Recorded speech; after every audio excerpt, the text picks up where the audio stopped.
Bayangkan benda yang begitu kuat hingga bisa mencabik-cabik atom-atom tubuhmu dalam sepersekian detik.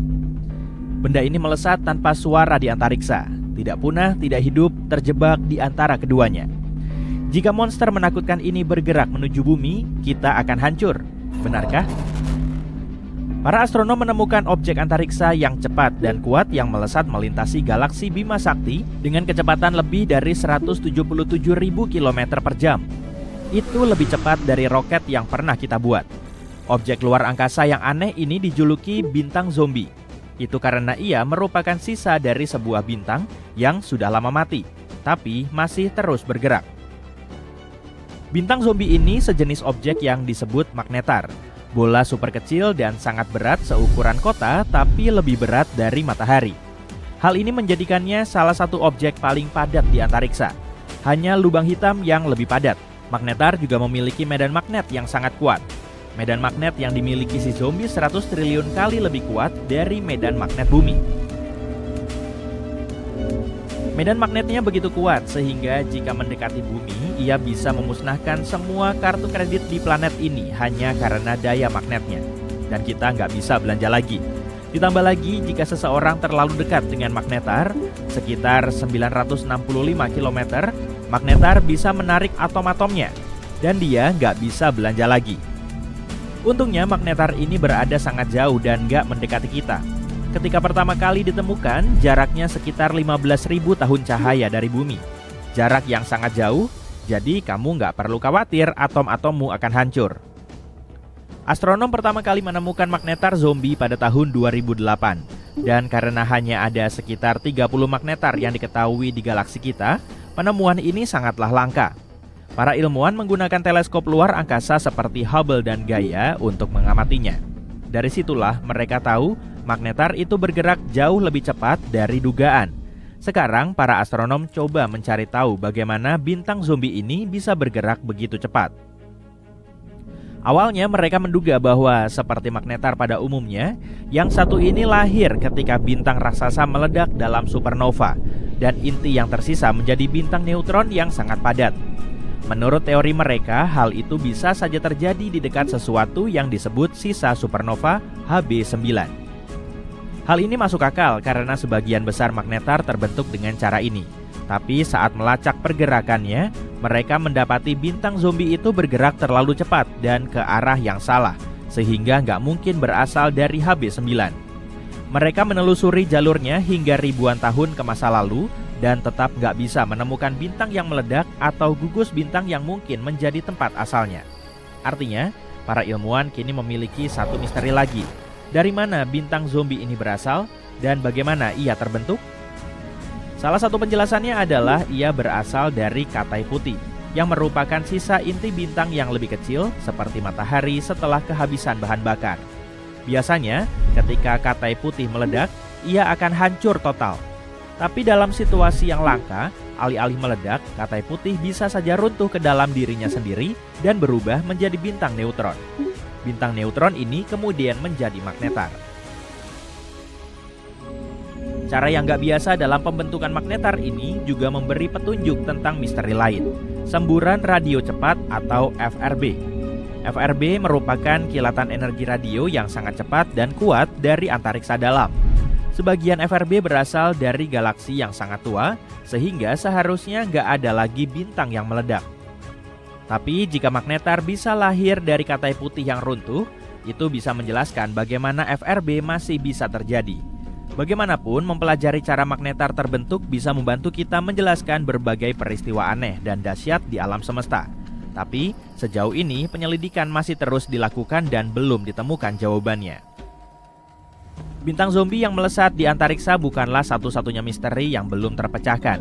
Suatu saat, kamu mungkin akan menjumpai salah satunya saat menjelajah alam semesta. Wujudnya nggak terlihat. Pada jarak 700 juta tahun cahaya dari bumi, ada sebuah lubang. Sebuah kekosongan yang hanya memiliki sedikit galaksi. Daerah ini berbentuk bola dengan lebar sekitar 330 juta tahun cahaya. Ribuan galaksi Bima Sakti bisa muat di sana. Itu adalah Boötes Void, yang misterius di rasi bintang Boötes. Masuk akal. Galaksi tampak seperti jaring-jaring raksasa. Sebagian besar merupakan bagian dari struktur panjang yang disebut filamen. Filamen-filamen itu berkelok-kelok di antariksa dan ketika bertemu, mereka membentuk daerah dengan konsentrasi galaksi yang tinggi. Daerah inilah yang kita kenal sebagai gugus galaksi. Namun di antara gugus-gugus dan untayan tersebut, ada ruang kosong atau void sangat besar yang hampir nggak berisi galaksi. Void semacam itu mengisi hampir 80% alam semesta yang bisa diamati, dan kebanyakan berukuran sangat lebar, dari 30 hingga 300 juta tahun cahaya. Boötes Void adalah salah satu yang paling masif. Ia bahkan dijuluki Super Void. Para astronom menduga ia merupakan gabungan beberapa void yang lebih kecil. Tapi apa yang bisa menyebabkan area kosong raksasa seperti itu muncul? Alasannya mungkin terletak pada asal-usul alam semesta.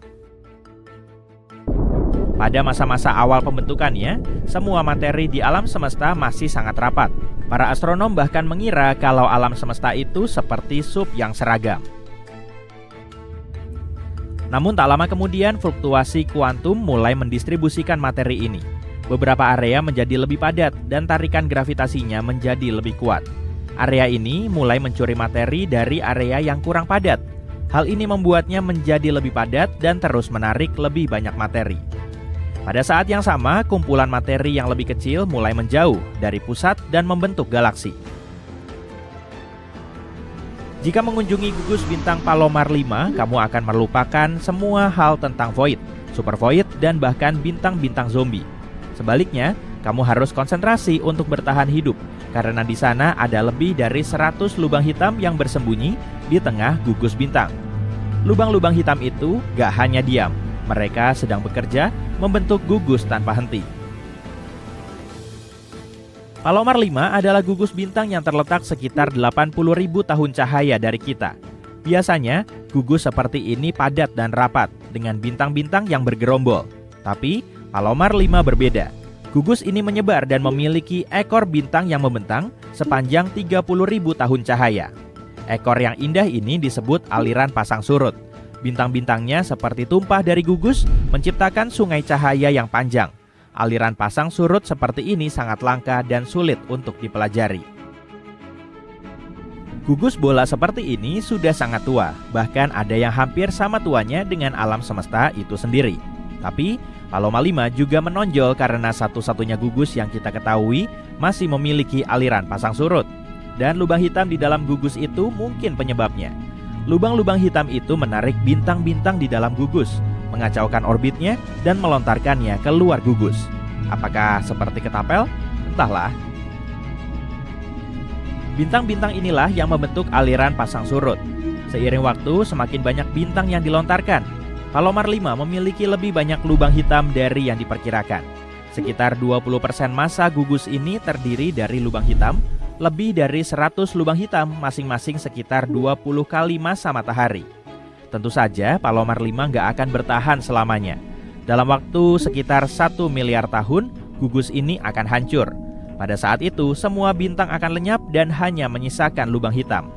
Lubang-lubang hitam ini akan mengitari Bima Sakti, seperti bayangan dari gugus yang pernah ada. Meskipun gugus ini cukup menakutkan, ada hal lebih menyeramkan lagi yang bisa kamu lihat. Ketika kita mengira antariksa nggak mungkin bisa lebih aneh lagi, alam semesta memberi tantangan tak terduga dalam bentuk gelembung raksasa bercahaya yang terlalu sempurna. Para astronom melihat benda aneh melayang-layang di galaksi kita, dan itu bukanlah planet pengembara atau benda angkasa seukuran planet yang nggak mengelilingi bintang manapun. Benda itu juga bukan bintang, bahkan bukan pula sisa-sisa supernova pada umumnya. Planet ini berbentuk bola bulat sempurna dan para ilmuwan masih bingung. Para astronom sedang mengamati data dari teleskop radio sangat canggih ketika mereka melihat sesuatu yang tampak seperti gelembung bulat sempurna. Awalnya mereka mengira itu adalah sisa-sisa ledakan bintang masif yang disebut supernova. Tapi anehnya, objek itu terlalu sempurna. Biasanya ledakan semacam itu meninggalkan awan yang gak beraturan dan yang baru ditemukan ini tampak seperti digambar dengan kompas. Para ilmuwan menamai gelembung angkasa ini Telios yang berarti sempurna dalam bahasa Yunani kuno. Mereka sudah mencari semua penjelasan yang mungkin, tapi belum ada yang benar-benar masuk akal. Benda angkasa aneh ini ditemukan berkat teleskop di Australia bernama ESCAP. Teleskop ini sudah memindai langit dan menemukan berbagai macam objek bundar yang aneh. Penelitian ini bagian dari proyek yang disebut Evolutionary Map of the Universe. Sebagian dari objek bundar nan jauh itu yang dikenal sebagai ORC atau Old Radio Circles telah membingungkan para ilmuwan. Tapi yang satu ini berbeda karena berada di dalam galaksi kita sendiri. Di saat yang sama, meskipun secara teknis Telios lebih dekat dari kita, para ilmuwan nggak tahu seberapa dekat jaraknya. Hal ini menyulitkan kita untuk memahami dari mana asalnya dan bagaimana ia terbentuk. Para peneliti mengamati gelembung antariksa aneh ini lebih dekat lagi dan menemukan sesuatu yang sangat aneh. Gelembung itu hanya memancarkan cahaya yang sangat redup dan dalam gelombang radio bukan cahaya tampak atau sinar X. Berdasarkan cahaya itu, peneliti menduga gelembung itu kemungkinan besar sisa-sisa cangkang dari ledakan bintang masif yang disebut supernova tipe 1A, salah satu jenis ledakan paling terang dan dahsyat di alam semesta. Begini terjadinya ledakan semacam ini, sebuah bintang mati sangat padat yang disebut katai putih mulai mencuri materi dari bintang di dekatnya. Bintang ini terus mengisap materi sampai akhirnya nggak kuat menahan beratnya, kemudian meledak dalam ledakan energi yang sangat besar. Bagian itu masuk akal, tapi kalau mencari tahu seberapa jauh benda ini, anehnya itu nggak mudah. Para ilmuwan sudah menghitung dan menghasilkan dua kemungkinan jarak Telios antara sekitar 7.175 tahun cahaya atau lebih jauh lagi yaitu 25.114 tahun cahaya. Kurang lebih begitu sih. Tergantung pada jarak yang tepat, ukuran gelembung bisa sangat berbeda. Jika lebih dekat, maka lebarnya sekitar 46 tahun cahaya. Itu akan menjadikannya sisa supernova yang masih muda, mungkin kurang dari 1.000 tahun. Tapi jika lebih jauh lagi, maka ukurannya akan lebih besar lagi, yakni 157 tahun cahaya, dan usianya mungkin lebih dari 10.000 tahun. Jadi mana yang benar nih? Disinilah masalahnya. Para ilmuwan punya model yang bisa memberitahu kita bagaimana sisa-sisa supernova ini seharusnya berperilaku. Salah satu hal terpenting yang ingin mereka lihat adalah sinar X, tapi kalian mungkin ingat kalau Telios nggak memilikinya. Nggak ada sedikit pun sinar X yang tampak dan itulah misteri besarnya. Bagaimana sesuatu yang seharusnya memancarkan sinar X malah diem aja? Itu nggak masuk akal dan membuat para ilmuwan bingung.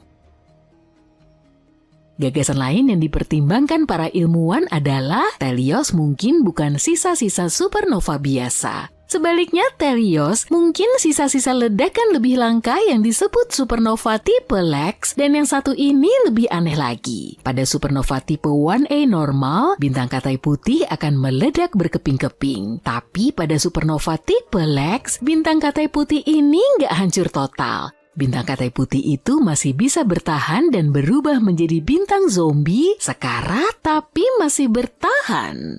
Hal ini sebenarnya bisa menjelaskan banyak hal tentang bagaimana Telios terlihat dan bersinar. Tapi dalam kasus ini, Telios berada lebih dekat dengan kita hanya sekitar 3.262 tahun cahaya. Itu juga akan membuatnya jauh lebih kecil, sekitar 11 tahun cahaya. Yang paling keren di sini adalah bintang pada jarak tersebut yang bisa jadi adalah bintang zombie penyebab semua ini. Tapi harus ditekankan kata tapi nih, ketika para ilmuwan menggunakan cara-cara lain untuk mengukur jarak Telios, nggak ada satupun yang setuju kalau jaraknya sedekat ini. Jadi sayangnya, teori ini menemui jalan buntu.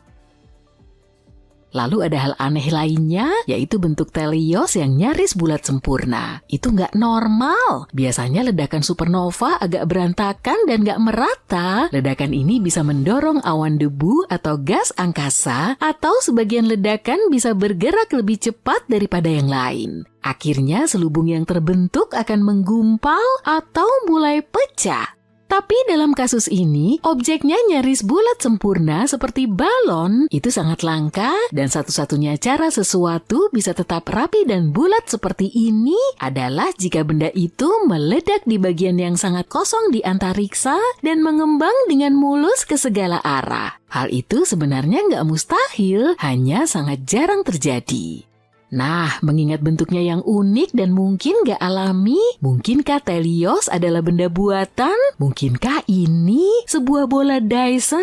Bola ini megastruktur hipotetis yang bisa mengelilingi sebuah bintang dan menyerap seluruh energinya. Pada awalnya, ide ini diharapkan bisa menjelaskan bagaimana kita bisa mendeteksi kehidupan cerdas di luar bumi dengan cara melihat energi yang mereka gunakan, bukannya menunggu mereka mengirim pesan.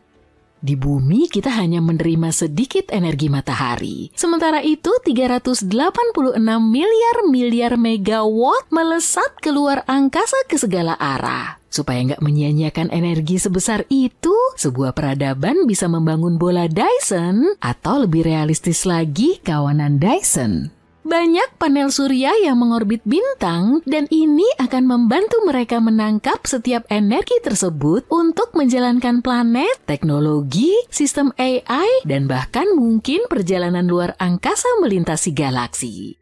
Untuk memahami seberapa maju spesies pembangun bola Dyson, para ilmuwan menggunakan skala Kardashev. Skala ini mengurutkan peradaban berdasarkan seberapa banyak energi yang dapat mereka gunakan. Tipe 1 mampu menggunakan semua energi yang tersedia di planet asalnya. Spoiler, kita belum sampai ke sana. Tipe 2 bisa memanfaatkan semua energi dari bintang mereka. Itulah level bola Dyson. Tipe 3 mampu menggunakan energi dari seluruh galaksi. Bayangkan bola Dyson yang mengelilingi setiap bintang dan bahkan mengekstrasi energi dari lubang hitam. Saat ini peradaban bumi berada di sekitar tipe 0,7449.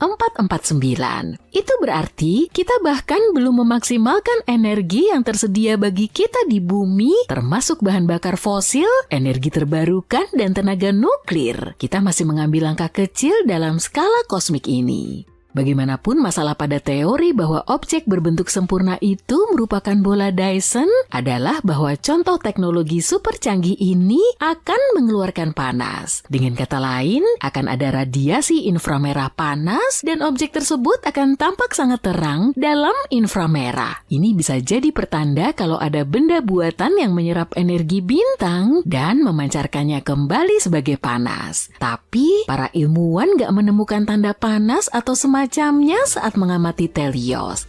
Jadi apakah kita sudah memiliki jawaban? Di sebuah galaksi yang sangat jauh, ada objek paling terang yang pernah ditemukan, yaitu ASAS-SN 15LH. Para astronom sangat kebingungan bertanya-tanya soal apa yang bisa menghasilkan energi sebesar itu. Tapi ketika mereka mengira sudah menemukan jawabannya, objek ini lenyap di kedalaman antariksa, hanya menyisakan kenangan samar dan beberapa astronom yang kebingungan. Beralih ke hari ini, tampaknya alam semesta telah memainkan lelucon kosmik pada kita. Benar sekali, ASAS-SN 15LH telah kembali. Dan kini lebih terang dari sebelumnya. Yuk kita lihat objek luar angkasa yang sangat terang ini. Peristiwa ini pertama kali terdeteksi pada 14 Juni 2015 dan terlihat di rasi bintang Indu sebelah selatan. Lokasinya berada di galaksi yang redup yang menunjukkan bahwa terkadang benda-benda paling terang datang dari tempat yang paling tak terduga. Ini seperti menemukan berlian di tumpukan batu atau coklat keping pada cookies kismis oatmeal. Jangan tersinggung ya bagi para pecinta kismis oatmeal di luar sana. ASAS-SN 15LH begitu terang hingga jika berada di galaksi kita, dia akan bersinar lebih terang daripada bulan purnama. Bayangin tidak ada malam, tidak ada bintang, hanya ada benda misterius yang menerangi langit seperti senter raksasa. Bukankah itu keren dan agak menakutkan? Yang pasti ini adalah peristiwa astronomi yang sangat menarik. Pada puncaknya, bintang ini 570 miliar kali lebih terang daripada matahari kita. Saking terangnya, kamu bisa dibutakan olehnya bahkan dari jauh. Bayangin nih, pada tahun 2015, para astronom menemukan objek paling terang yang pernah diamati. Itu adalah penemuan luar biasa karena para ilmuwan tidak tahu apa itu. Apakah itu supernova? Apakah itu TDE? Benda apa ya? Tapi begitu mereka mulai mempelajarinya, benda ini mulai memudar. Itu sangat mengecewakan. Para ilmuwan hanya bisa berteori dan bertanya-tanya apa kemungkinan benda itu. Tapi kemudian, di luar dugaan, ASAS SN15LH muncul untuk kedua kalinya dan tiba-tiba menjadi lebih terang. Para astronom bertanya-tanya, "Wah, kok bisa ya? Apa benda itu bangkit dari kubur?" selama 40 hari, radiasi ultravioletnya bertambah dan meningkat 5 kali lipat. Kemudian radiasi tersebut sama selama beberapa bulan sebelum akhirnya menurun lagi. Para astronom pun berkata, "Oke, ini aneh." jadi apa sebenarnya benda ini dan apa yang menyebabkan kebangkitannya? Ada beberapa teori. Pertama, ada teori supernova super bercahaya. Supernova seperti akhir hidup sebuah bintang. Ketika sebuah bintang kehabisan bahan bakar, dia akan mencapai akhir hidupnya. Kemudian, bintang itu mengalami peristiwa dahsyat, melepaskan sejumlah besar energi dan cahaya. Peristiwa yang indah dan sangat terang ini disebut supernova. Ini seperti menjatuhkan mikrofon, hanya saja mikrofonnya adalah sebuah bintang. Jadi sebagian astronom menduga objek misterius ini mungkin sebuah supernova yang amat sangat besar. Jika dulunya sebuah bintang, ia mungkin 100 kali lebih masif dari matahari. Kita belum pernah melihat supernova seperti itu sebelumnya, tapi mungkin bintang ini sangat besar dan sangat menyukai perhatian. Selanjutnya ada teori magnetar. Jadi selama peristiwa supernova, inti bintang runtuh ke dalam dirinya sendiri dan membentuk objek yang sangat padat. Bayangkan marshmallow sebesar gunung, sekarang remaslah marshmallow itu sampai ukurannya kira-kira sebesar marshmallow biasa. Saking padatnya kalau kamu bisa berdiri di permukaan bintang neutron, yang mana nggak bisa lah, karena kamu akan tergencet gravitasi, beratmu akan setara 1 miliar gajah. Itulah yang terjadi pada bintang setelah bahan bakarnya habis. Inti yang tersisa dan sangat padat ini disebut bintang neutron. Jadi bisa dikatakan supernova layaknya pesta perpisahan sebuah bintang, di mana bintang itu meledak dalam kobaran cahaya yang sangat terang. Dan bintang neutron adalah sisa-sisa yang tertinggal setelah pesta selesai, seperti kotak pizza dan kaleng kosong usai malam meriah bersama teman-teman. Sebagian ilmuwan menduga ASAS SN15LH mungkin serupa. Mereka menduga ini merupakan bintang yang kehabisan bahan bakar dan menjadi bintang neutron. Kemudian ia berputar sangat cepat sehingga menyemburkan materi yang sangat panas. Ini seperti saat kamu menyemprotkan air dari selang, tapi airnya sangat panas. Semburan ini bisa memanaskan materi di sekelilingnya dan membuat supernova menjadi lebih terang dari biasanya. Namun teman misterius kita ini bahkan lebih terang dari itu. Jadi teori ini mungkin salah, tapi nggak apa-apa, kita masih punya beberapa yang lain. Teori lain mengatakan itu disebabkan oleh tabrakan dua bintang neutron. Tabrakan semacam itu akan menghasilkan pemandangan yang sangat indah dengan banyak kilauan.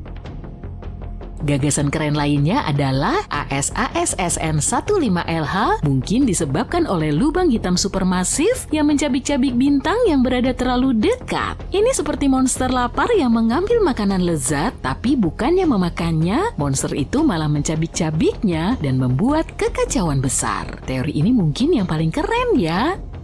Dan terakhir, penjelasan yang paling membosankan. Teori ini menyatakan objek misterius ini mungkin tidak seterang yang kita kira. Sebaliknya, cahayanya diperkuat oleh gugus galaksi atau objek masif lainnya di luar angkasa. Ini seperti kalau kamu memakai kacamata yang membuat segala sesuatu terlihat lebih besar dan lebih terang. Jadi, itulah semua penjelasan yang mungkin dari peristiwa ini. Jika semua misteri ini masih belum cukup, ingatlah bahwa para ilmuwan tidak tahu kenapa objek ini bersinar lagi. Mereka mengira mungkin benda itu menabrak gas yang membuatnya sedikit lebih terang. Tapi setelah diperiksa mereka tidak melihat apa-apa, jadi 2-0 untuk benda terang yang aneh itu. Dengan kata lain, ASAS SN15LH masih menjadi misteri. Benda ini membuat para astronom tetap waspada dan seolah berkata, "Kalian merasa sudah tahu segalanya tentang supernova? Coba pikirkan lagi, wahai manusia yang lemah." Dan ini bukan satu-satunya misteri di alam semesta. Ada banyak sekali hal yang masih belum bisa dijelaskan oleh para ilmuwan. Sebagai contoh, pernahkah kamu mendengar tentang materi gelap? Bukan, ini bukan sekelompok partikel gotik, tapi sesuatu yang lebih misterius lagi. Materi gelap adalah zat yang membentuk sekitar 27% dari seluruh alam semesta. Tapi kita tidak bisa melihat, menyentuh, atau merasakannya meskipun ia ada di dekat kita. Para ilmuwan tahu materi gelap ada dari tarikan gravitasinya pada materi yang terlihat, seperti halnya burger keju yang memiliki tarikan gravitasi terhadapku. Hal paling aneh dari materi gelap adalah kita tidak tahu terbuat dari apa. Materi gelap adalah sebuah kotak misterius yang tak bisa kita lihat. Misteri materi gelap masih membuat para ilmuwan bingung. Misteri gelap lainnya adalah energi gelap yang sulit dipahami dan penuh teka-teki. Energi gelap menyusun sekitar 68% alam semesta, tapi kita masih belum tahu apa itu. Keduanya disebut gelap karena tidak berinteraksi dengan cahaya atau bentuk radiasi elektromagnetik lainnya. Dengan kata lain, meskipun kita tahu mereka ada, kita tidak bisa melihatnya secara langsung. Bisakah kamu bayangkan, kita hanya bisa melihat sekitar 5% dari alam semesta? Entah apa lagi yang mungkin bersembunyi di sana. Suatu hari, para ilmuwan menyadari alam semesta mengembang semakin cepat dari waktu ke waktu. Tapi hal itu mustahil kan? Setelah dentuman besar, perluasan alam semesta kita seharusnya berangsur-angsur melambat seperti semua yang ada di alam. Tapi kenyataannya tidak demikian. Jadi pasti ada sesuatu yang mendorongnya kan? Dan itulah awal mula para ilmuwan menyebut energi gelap, kekuatan misterius yang diduga mendorong alam semesta dan membuatnya berakselerasi seiring waktu. Tapi apa penyebabnya? Para ilmuwan masih belum tahu. Dan sampai kita tahu apa sebenarnya mereka, semua itu tetap akan menjadi salah satu misteri terbesar di alam semesta kita. Jadi objek terang yang misterius ini bukanlah salah satu teka-teki terbesar, masih banyak hal yang harus kita jelaskan. Entah rahasia apa lagi yang disembunyikan alam semesta dari kita, apapun itu, yuk kita berharap suatu hari nanti kita akan tahu lebih banyak tentang dunia kita dan menjawab pertanyaan-pertanyaan ini.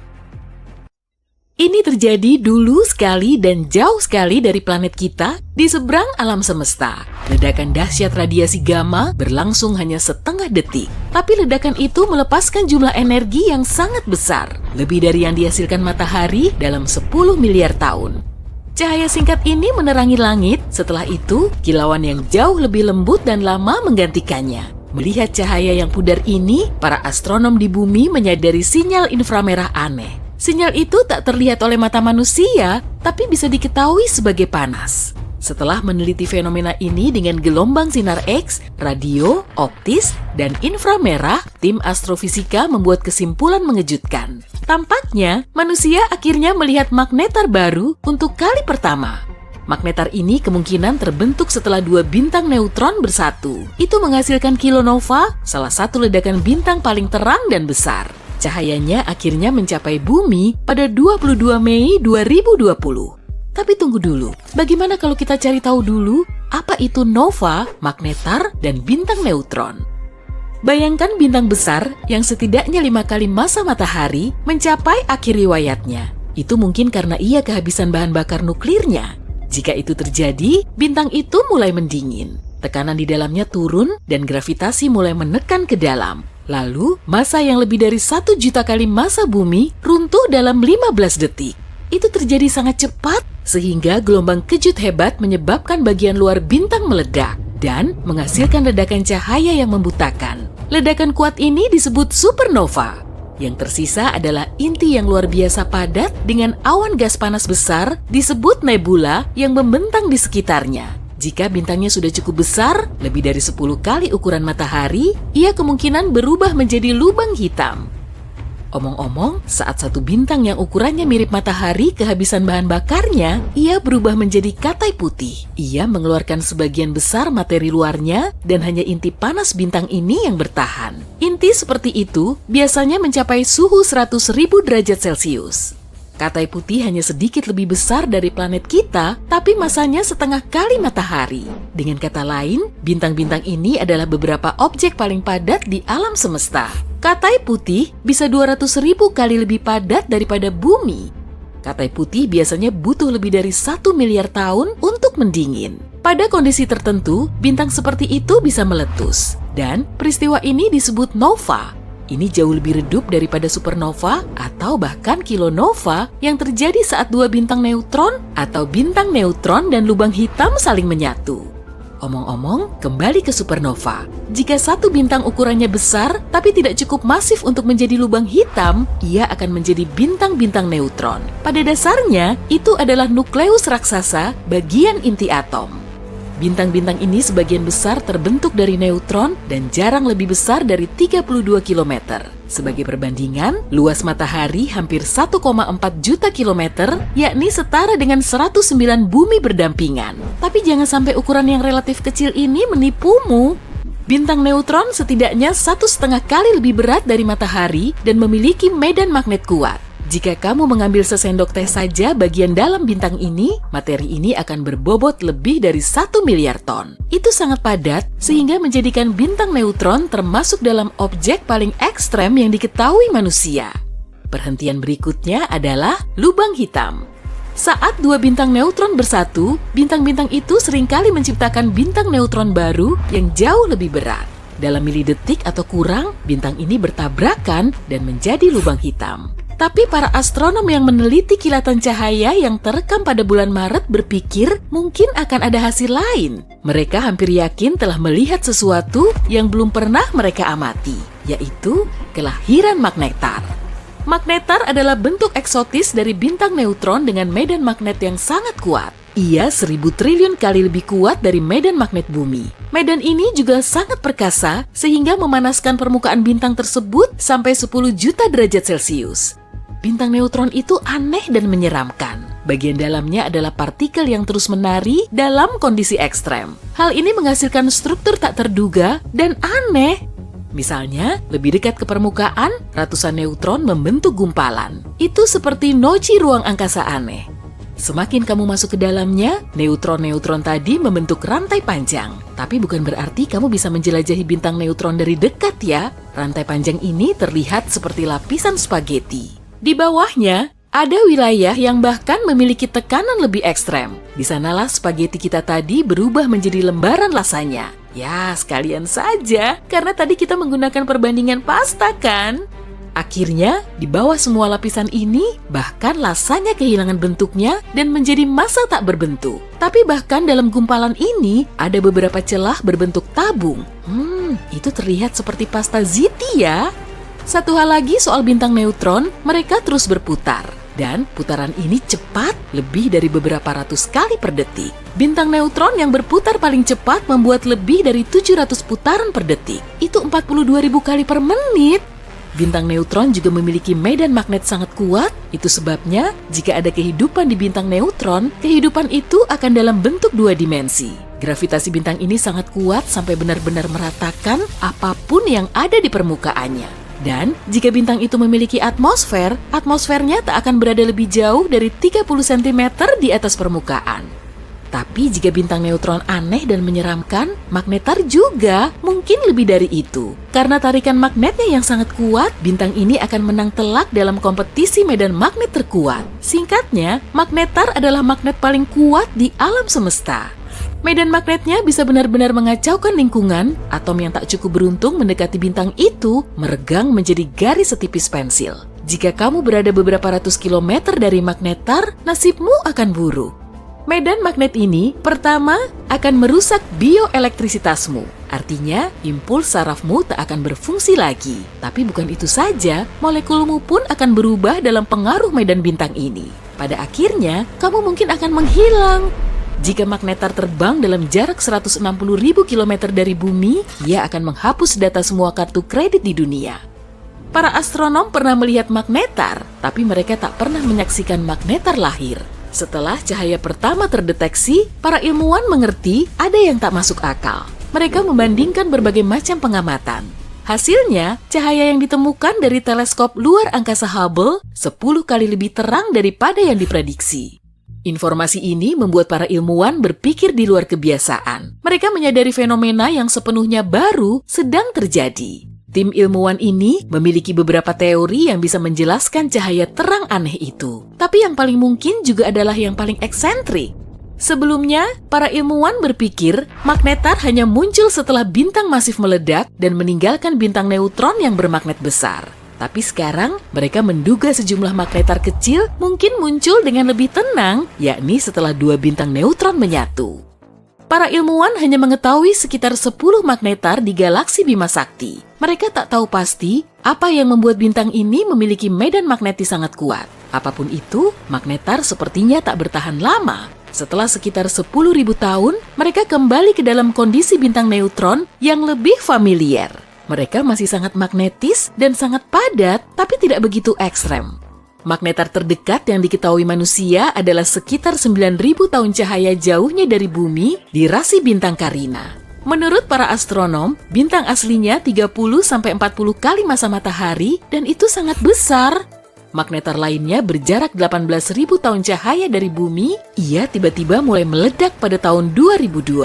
Sekitar 80 ledakan terekam dalam rentang waktu 4 jam. Setelah itu, magnetar ini tak pernah aktif lagi. Omong-omong, para peneliti juga sangat antusias melihat kilonova. Kilonova terjadi saat dua bintang neutron seharusnya bersatu. Kilonova lebih dari 1000 kali lebih terang daripada nova biasa. Sebelumnya, para astronom hanya memiliki satu peristiwa semacam itu yang dikonfirmasi dan diteliti. Namun, kilonova yang terekam pada bulan Maret terlihat berbeda, dan itu memungkinkan para ilmuwan menjelajahi keragaman yang tidak mereka tahu. Bumi, beku dan sendirian, diasingkan ke ruang angkasa. Jupiter, satu-satunya planet tersisa yang mengorbit matahari. Bukan, ini bukan premis untuk film bencana. Ini salah satu skenario nyata yang dieksplorasi oleh para ilmuwan dalam simulasi terbaru mereka. Kali ini, ancamannya bukan pembengkakan matahari atau asteroid raksasa yang menghantam planet-planet seperti bola bowling. Ancamannya lebih tenang, dan mungkin sudah dalam perjalanan. Penelitian terbaru meneliti konsekuensi potensial dari bintang yang melintas terlalu dekat. Tabrakan dengan bintang yang melintas bisa membuat planet-planet bertabrakan, terlempar ke ruang angkasa, atau mengacaukan orbitnya sehingga menyebabkan perubahan iklim. Apa itu bintang yang melintas atau seberapa besar kemungkinannya? Bintang melintas adalah bintang biasa seperti matahari yang bergerak mengelilingi Bima Sakti. Karena semua yang ada di ruang angkasa selalu bergerak, kadang-kadang bintang berpapasan satu sama lain. Biasanya itu bukan masalah besar, tapi jika bintang berada sangat dekat, gravitasinya bisa menarik planet-planet seperti Neptunus. Tarikan kecil itu perlahan-lahan bisa mengubah gerak planet-planet seperti riak yang menyebar ke seluruh sistem. Para ilmuwan mempelajari pertemuan ini karena meskipun jarang terjadi, pertemuan ini bisa berdampak besar selama jutaan tahun. Peristiwa ini membantu kita memahami pergeseran orbit planet dan bagaimana pergeseran itu membentuk masa lalu bumi. Bahkan, sebuah teori menyatakan pertemuan semacam ini 56 juta tahun lalu menyebabkan perubahan iklim yang besar ketika suhu bumi naik hingga 7,8 derajat Celcius hanya dalam waktu beberapa ratus ribu tahun. Lonjakan suhu yang sangat besar mengubah kehidupan di bumi, menyebabkan evolusi beberapa spesies dan menyebabkan spesies lainnya punah.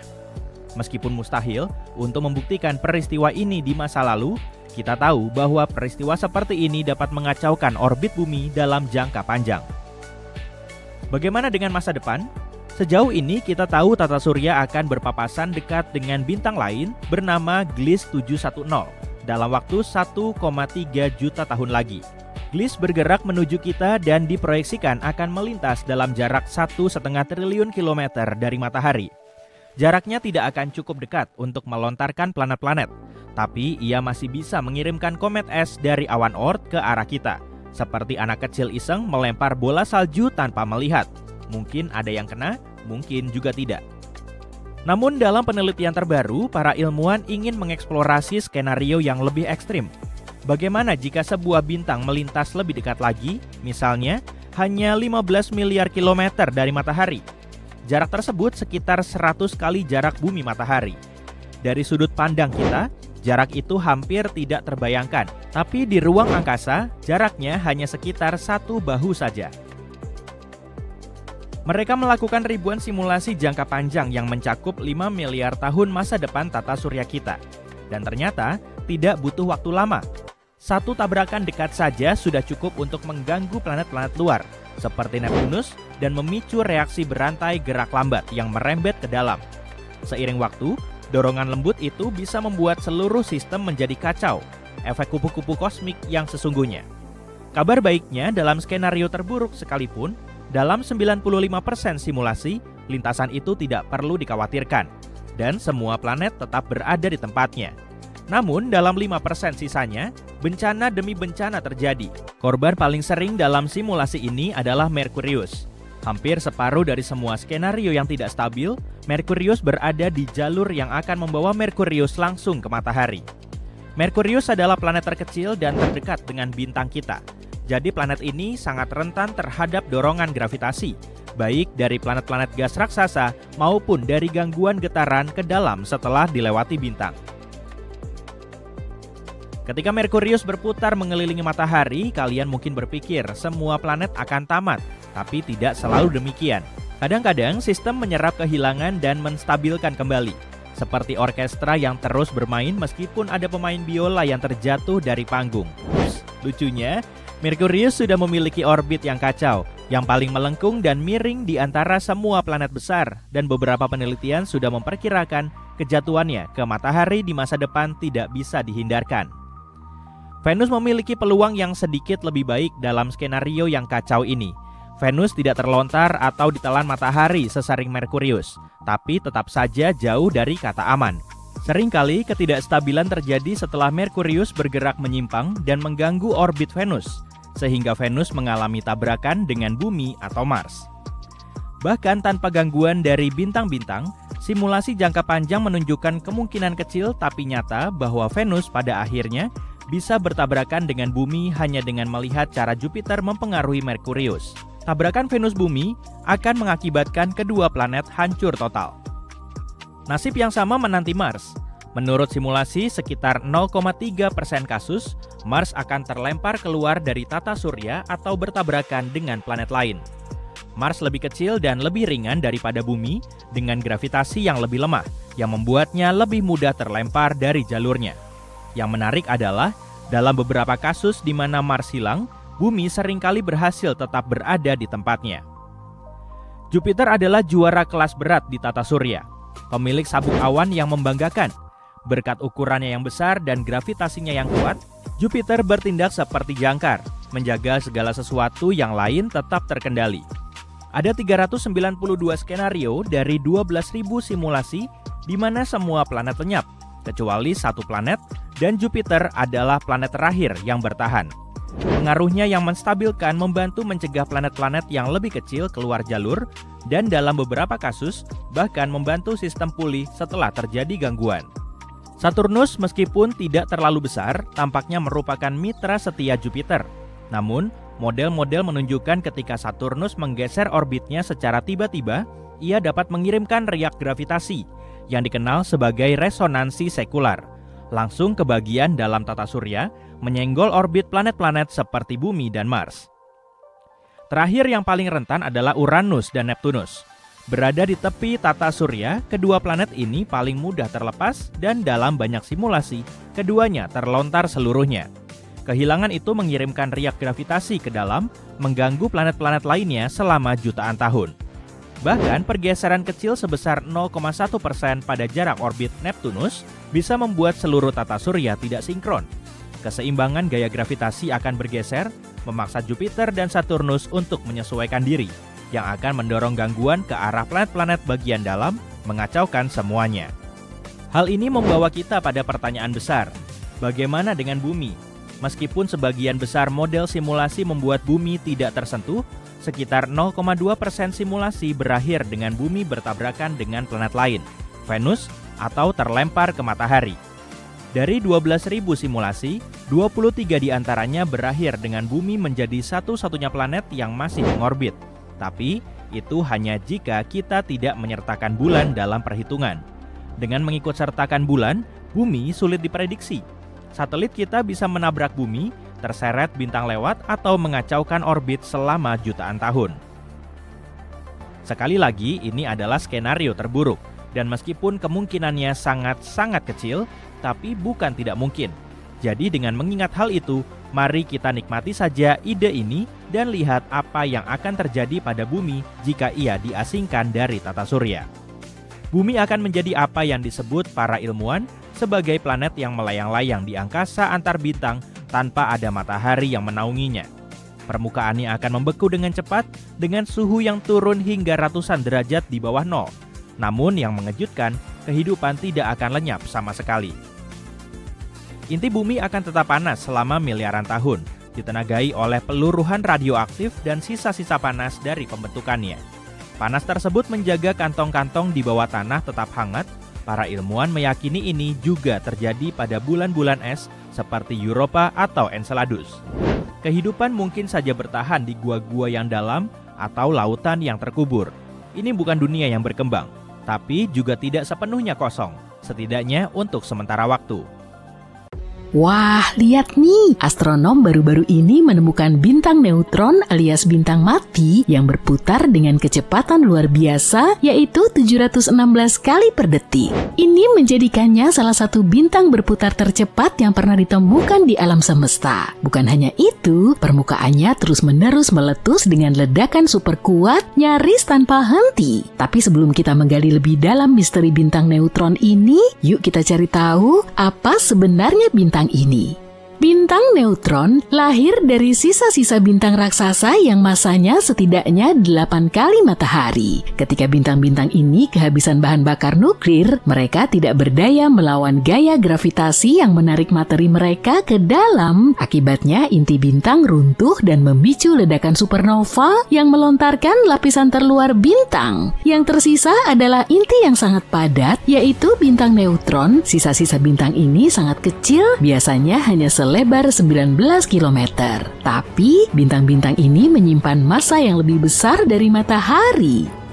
Kepadatan bintang neutron juga bikin geleng-geleng kepala. Bayangin massa 2 matahari dipadatkan menjadi bola seukuran kota. 1 sendok teh materi bintang neutron akan memiliki berat sekitar 10 juta ton. Itu setara dengan gabungan berat 85.000 paus biru. Kepadatan yang luar biasa inilah yang bikin bintang neutron punya medan gravitasi yang super kuat. Ketika materi jatuh ke bintang neutron, materi tersebut berakselerasi hingga kecepatan jutaan mil per jam sebelum membentur permukaan. Energi yang dilepaskan dari benturan tersebut benar-benar spektakuler.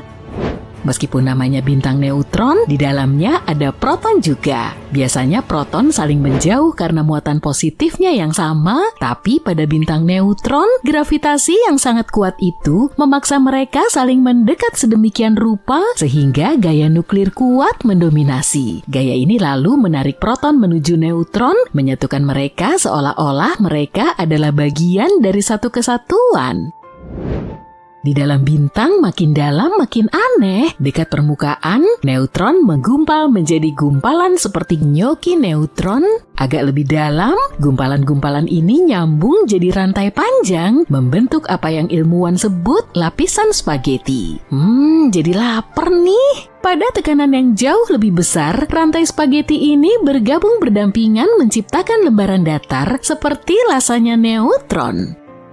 Terus masuk lebih dalam lagi, dan lasanya akhirnya terurai menjadi massa yang seragam. Tapi strukturnya tetap nggak mulus nih. Ada celah, rongga berbentuk tabung panjang yang mirip banget pasta penny. Jadi di dalam bintang neutron ada lapisan gnocchi, spaghetti, lasanya, dan penny. Setiap lapisan ini adalah manifestasi dari hukum fisika yang mencengangkan di bawah tekanan maha dahsyat. Oke, siang ini udah pasti makan masakan Italia deh. Nah, bintang neutron yang baru ditemukan ini adalah bagian dari sistem biner yang ada di gugus bintang padat. Gugus ini terletak di dekat pusat galaksi Bima Sakti, sekitar 26.000 tahun cahaya dari bumi, tepatnya di arah rasi bintang Sagittarius. Putaran bintang ini gila banget. Kalau kita ambil periode bukan 1 detik, tapi 1 menit, ini bakal lebih dari 42.000 rotasi per menit. Bintang baru ini bersaing ketat dengan bintang neutron lain yang berputar dengan kecepatan yang sama persis. Tingkat rotasi ekstrem seperti ini jarang banget dan bikin bintang-bintang ini jadi penyimpangan kosmik dalam hal perilaku dan sifat.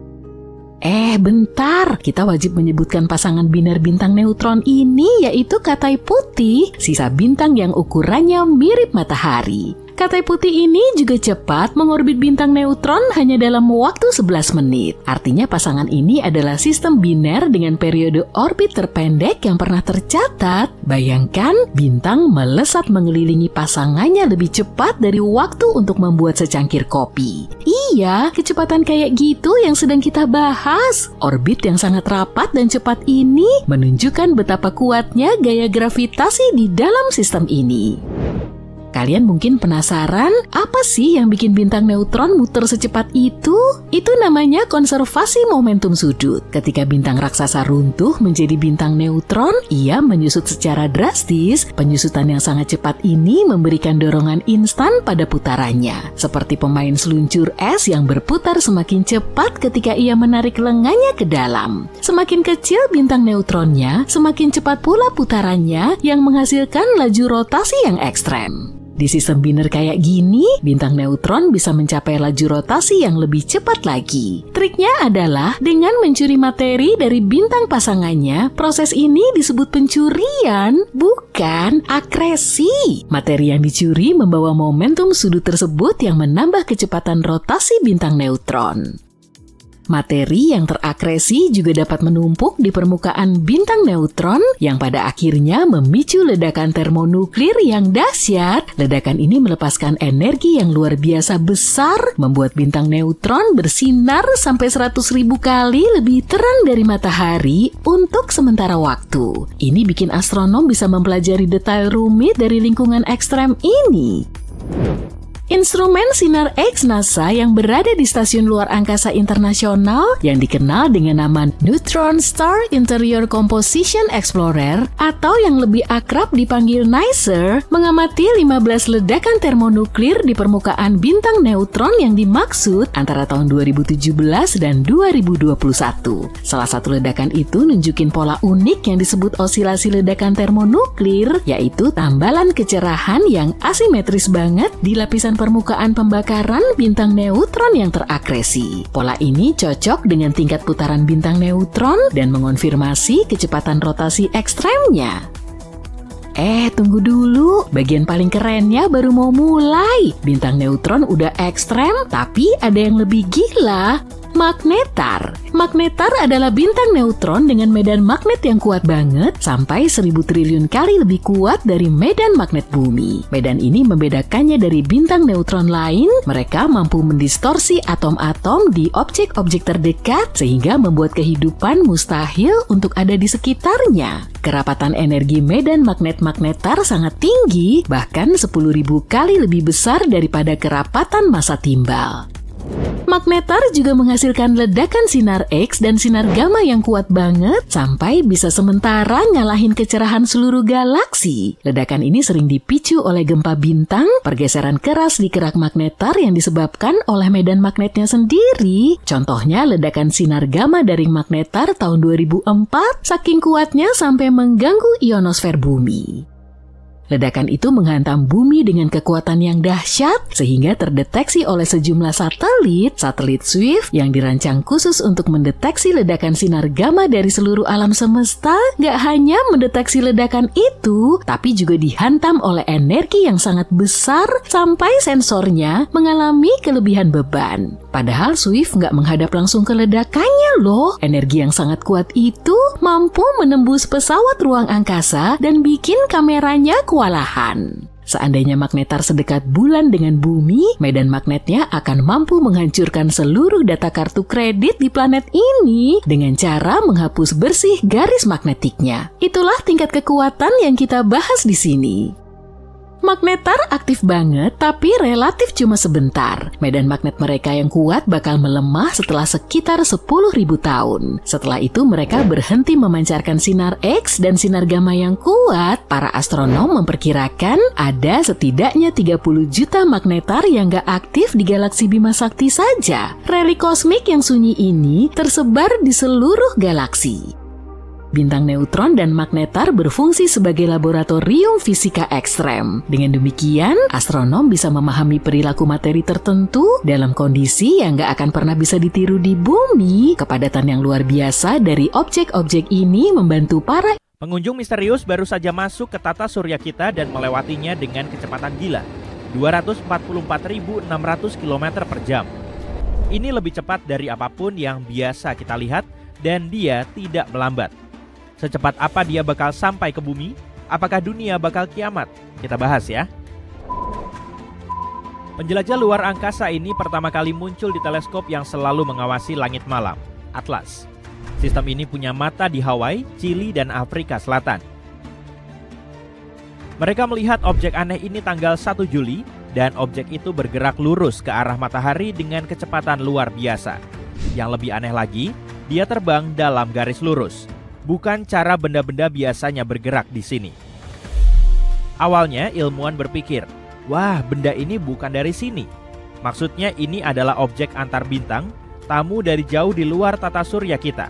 Cuma numpang lewat dengan kecepatan cukup tinggi sampai tidak tertarik untuk gravitasi matahari. Lalu, NASA turun tangan dan menamai objek ini 3I Atlas. Ternyata kemungkinan besar ini adalah komet, bola salju besar yang terbang di luar angkasa. Objek ini tidak dapat dilihat mata telanjang, tapi dapat disaksikan melalui live stream teleskop canggih di Italia. Kita cuma pernah melihat 2 pengunjung antar bintang lain sebelumnya. Satu bernama Borisov tahun 2019 dan yang lain tahun 2017. Anda mungkin pernah dengar Oumuamua. Ada yang mengira Oumuamua itu pesawat luar angkasa dari peradaban lain. Tapi bukan, cuma batu aneh. Ilmuwan berpikir masih banyak pengunjung kosmik seperti ini di luar sana, menyelinap tanpa kita sadari, dan yang baru ditemukan ini membuktikannya. Tapi gimana tepatnya ia bisa terlihat? Itu terjadi tanggal 1 Juli 2025 di Chili. Waktu mereka melihatnya, jaraknya sekitar 4,5 kali lebih jauh dari matahari daripada bumi, dan dia bergerak cepat banget. Beda dengan planet dan benda luar angkasa biasa yang mengorbit matahari dalam jalur melingkar yang rapi. Komet ini ada di jalur hiperbolik, artinya dia cuma lewat saja, tidak menetap. Orbitnya sangat meregang. Komet ini susah diukur karena diselimuti awan debu yang berkilauan. Jadi sulit tahu seberapa besar inti padatnya. Ilmuwan menduga lebarnya antara 0,8 sampai 24 km. Komet ini akan berayun paling dekat ke matahari. Titik ini disebut perihelion pada 29 Oktober 2025 dengan jarak sedikit lebih dari 1,3 kali jarak bumi ke matahari. Salah satu hal paling keren dari komet ini adalah kemungkinan besar dia datang dari cakram galaksi tebal, bagian tua galaksi kita yang penuh bintang kuno. Itu artinya penjelajah ini bisa berusia lebih dari 7 miliar tahun. Dia mungkin membawa banyak es air dari zaman purba. Singkatnya, ini adalah komet misterius dari tempat yang sangat jauh yang mungkin menyimpan rahasia tentang alam semesta awal di dalam esnya.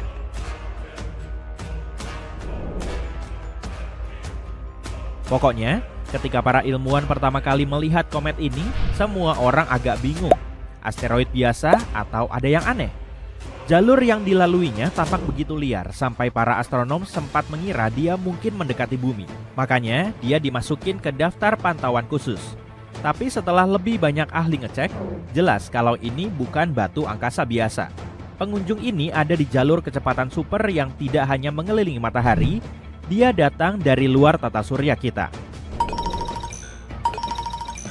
Belakangan, ternyata sebelum ditemukan tanggal 1 Juli, komet ini sudah terlihat di foto-foto Mei dan Juni. Tapi tak ada yang tahu itu apa waktu itu, karena dia ngumpet di area padat bintang dekat pusat galaksi kita. Jadi seperti mencari kunang-kunang di tengah pesta kembang api.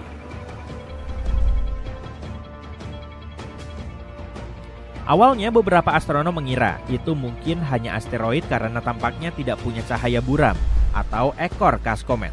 Tapi tanggal 2 Juli, teleskop canggih di Chili, Arizona, dan Hawaii menangkap ekor tipis dan awan debu kecil di sekitarnya, tanda klasik komet. Dan setelah dikonfirmasi, komet ini dapat nama resmi. Banyak teleskop ikut mengamati lebih dekat. Ada yang melihat ekornya membentang sepanjang 24.944 km. Itu lebih panjang dari jarak New York ke Los Angeles. Yang lain memperhatikan bahwa debu di sekitar komet punya warna kemerahan, sama seperti debu dari komet antar bintang terakhir. Ilmuwan mencoba mencari tahu apakah komet itu berputar, tapi tidak bisa karena awan debu menyembunyikan intinya. Teleskop luar angkasa Hubble akan mengamatinya pada akhir Juli, dan para ilmuwan di seluruh dunia akan mendapatkan akses ke datanya, sehingga semua orang dapat mempelajari sebanyak mungkin tentang tamu kosmik ini. Jadi komet ini akan mencapai jarak terdekatnya dengan matahari sekitar 30 Oktober, kira-kira 1,5 kali jarak bumi matahari. Tepat sebelum itu, dia bakal lewat relatif dekat dengan Mars, sekitar 0,4 kali jarak bumi matahari. Jadi, Mars akan mendapatkan pemandangan dari dekat. Tapi tenang saja, untuk bumi, komet ini tidak akan cukup dekat untuk menimbulkan masalah. Intinya, ketika 3I Atlas melesat paling dekat ke matahari, bumi akan berada di sisi seberangnya. Artinya, komet itu tidak akan mendekati kita sama sekali. Lintasan terdekatnya ke bumi bakal terjadi nanti, di bulan Desember, saat dia sudah dalam perjalanan kembali keluar dari tata surya. NASA bilang, dia tidak bakal lebih dekat dari sekitar 1,6 kali jarak bumi dan matahari, jadi aman. Ilmuwan penasaran banget dari mana 3I Atlas ini berasal.